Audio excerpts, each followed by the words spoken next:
Nagpadala ng video ang kidnapper. Binuhusan niya ng malamig na tubig si Don Pepe para magising. Sinabi na niya ang lugar ng meet-up. Binigyan niya ng instruction si RJ. Nagbanta rin siya. Sabi niya, tandaan mo ikaw lang mag-isa. Wag kang magsusumbong sa mga pulis. Nakabantay kami sa iyo. Sumagot si RJ, oo ako lang mag-isa. Hindi napigilan ni Giselle na maiyak ng malakas. Takot na takot siya. Niyakap niya ang kapatid. Sabi niya, O Beng, huwag kang papayag. Baka may gawin sila sa'yo. Please, ayoko mawala ka. Please, O Beng, huwag kang magpuntang mag-isa. Kahit natatakot si RJ, wala naman siyang magagawa. Samantala, umaga na. Pupunta rin sa bangko si Lynette at ang mga masasamang lalaki. Pinagbihis si Lynette ng lalaki. Pinalabas si Harry para sa privacy ni Lynette. Hinila ng lalaki si Harry pababa ng hagdan hanggang sa nasuntok na niya. Sumuntok naman si Harry pero ginantihan ulit siya ng lalaki. Nagahagis si Harry ng mga gamit. Pumapalag siya hanggang sa mapupok siya ng baril at nawalan ng malay. Nagkunwari lang siya na mawala ng malay para maiwan siya sa bahay at makahingi ng tulong. Hinila siya ng lalaki at itinago sa isang sulok ng bahay. Pero ilang minuto na ang lumipas ay inabutan si Lynette ni Dax na hindi pa rin bihis. Maya-maya ay tumawag na si Balahadja kay Dax. Tinanong sila dahil may susunod pa silang trabaho. Napagalitan ni Balahadja si Dax. Ang simple lang ng utos pero nagtagal pa sila. May ginagawa pa si Dax. Nagalit si Balahadja. Baka bumaliktad na siya. Sabi ni Dax, huwag ka namang praning pre. Ano ka ba? Sumagot si Balahadja. Alam mo ang relasyon ng pamilyang yan sa matanda. Kaya madali ka lang makakapagsumbong. Sabi ni Dax, hindi ko naman alam yun eh. Saka wala akong pakialam sa mga to. Ang importante sa akin yung pera. Sabi ni Balahadja, siguraduhin mo lang na hindi ako sasabit dyan Kung hindi, papakitayin talaga kita. Sabi ni Dax, oo naman, gusto mo hatian pa kita sa makukuha ko rito. Sabi naman ni Balahadja, hindi ko na kailangan yan. Mas malaki ang makukuha ko sa matanda. Wala ka kasi rito eh. Sabi naman ni Dax, ransom yan no. Kanina pa nakikinig naman si Lynette kay Dax at sa kausap nito. Alam na alam ko talaga mga gawain mo pre.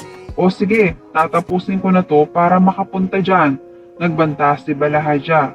Hoy Dax, siguraduhin mong walang makakakilala sa iyo dyan. Kung hindi, ikaw ang sasabit. Hindi ako, pati si Madam Moira. Kung kinakailangan, pagkakuha mo ng pera, dispatchahin mo na yan. Sige na. Pagbalik ni Dax, hindi pa rin bihis si Lynette. Nagsalita si Lynette. Sino ang nag-utos sa iyo para gawin sa akin to? Sabi naman ni Dax, hindi ko alam. Bakit? Mapilit si Lynette. Umulit ng sagot si Dax. Boss ko. Nagtanong si Lynette. Sino nga yung boss mo? Sabi ni Dax, kahit sabihin ko sa iyo, hindi mo kilala. Pero matagal na niyang minamanmanan tong bahay mo. Sayang nga wala yung doktor. Malaki sana yung makukuha ko. Kaya pwede ba, tumahimik ka na? Rinding-rindi na ako sa iyo. Bilisan mo, magbihis ka na. Kailangan na nating umalis. Samantala, magkausap si Lindon at Annalyn tungkol sa pagkidnap sa lolo niya. Nag-aalala siya dahil ang tatay niya lang mag-isa ang makikipagkita sa mga suspect. Bumaba siya sa kotse para sumunod sa tatay niya. Sabi niya kay Lindon, Dok, kailangan ko sundan si tatay. Ayaw pumayag ni Lindon. Delikado doon. Sabi ni Annalyn, yun nga delikado doon. Hindi pwedeng mag-isa lang si tatay. Kailangan samahan ko siya. Pero please, huwag mo na sanang sabihin kay nanay. Mauna na ako, Dok. Sa pagtalikod niya para umalis ay pinigilan siya ni Doc Lindon. Hawak niya ang kamay ni Annalyn. Sabi ni Annalyn, pwede ba Dok? Huwag mo ako pigilan. Sabi ni Lindon, hindi kita pipigilan. Sasamahan kita. Sa pag-uusap nilang yon, may isang cellphone na nire-record ang pag-uusap nila ni Lindon. Papunta na si Lindon sa kotse. Nakatulala lang si Annalyn. Sabi ni Lindon, Doc Annalyn, let's go! Nagtataka si Annalyn pero sumunod na rin siya kay Lindon. Nakarating na nga si RJ sa lugar ng meet-up nila ng mga suspect. Sa isang pampublikong palengke, may dala-dala siyang 100 milyon sa loob ng isang malaking bag. Maya-maya ay tumawag si Giselle. Ang sabi niya, "Obeng, I'm going there." Sabi ni RJ, "Ate, ano ba? Gusto mo bang mapahamak si Papa?" Sabi ni Giselle, "Wait, can you please listen to me first, Obeng? Hindi ako magpapakita. Dun lang ako sa kotse. Maghihintay ako sa parking lot. You can't expect me to just wait here. Mamamatay ako sa anxiety." Sabi ni RJ, "Ate, just trust me, okay?" Sabi ni Giselle, "I trust you, but I don't trust those criminals. Baka mamaya may gawin pa sila sa'yo. Basta nandoon lang ako sa labas. And if you need me, if you need anything, just let me know. Update me, okay?" Sabi ni RJ, "Okay, sige ate, thank you.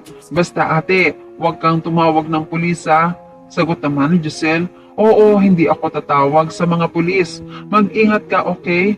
Bye." Naglakad na papasok ng palengke si RJ. Palinga-linga siya.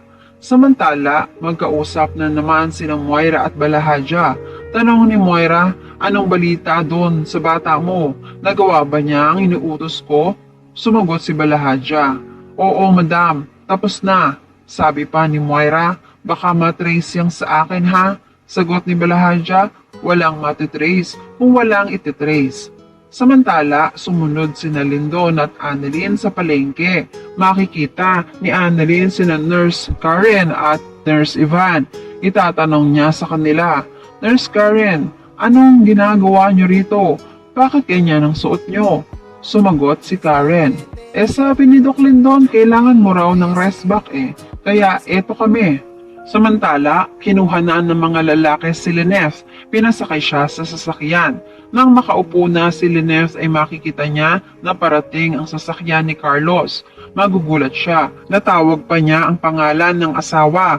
Bumaba ng sasakyan si Carlos. Nagtataka siya sa kotseng nakaparada. Sabi niya, "Kay haring kotse to Anong ginagawa niya rito?" Pinigilan si Lineth ng mga lalaki na sumigaw o gumawa ng mga bagay na makakakuha ng atensyon ni Carlos. Napaiyak na lang si Lineth nung sabihin ng lalaki, "Huwag kang maingay, kundi lagot ang asawa mo." Hindi na makakibos si Lineth. Umalis na rin ang sasakyan nila. Samantala, papasok na si Carlos. Kabado siya sa sobrang katahimikan. Maya-maya maririnig niya ang kaluskos ni Harry at bumubulong siya. "Tulong! Tulong!" Magugulat si Carlos at tatanungin kung anong nangyari sa kanila. Aaminin naman ni Harry na nasa peligro si Tita Lineth. Kailangan nilang magtulungan. Matataranta naman si Carlos. Ganito pala ang nangyari sa bahay nila. "Nasaan si Lineth, Harry? Nasaan?" Sinabi naman agad ni Harry na kinuha siya ng mga lalaki at dinala sa bangko.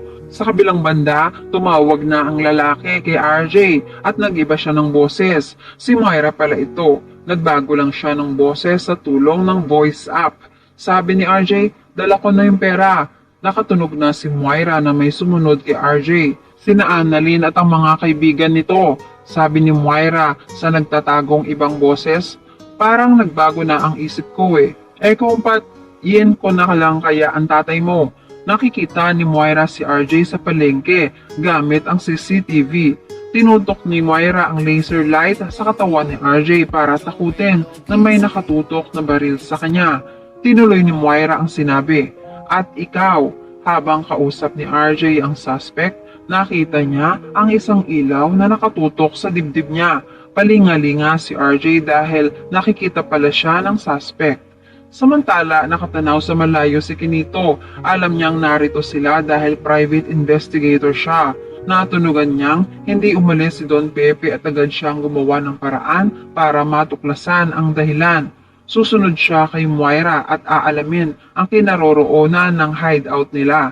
Makikita niya si Lolo Pepe pero hindi niya na agad malalapitan dahil kailangan mag-ingat siya sa bawat hakbang. At yan ang mga pakakaabangan natin sa abot kamay na pangarap.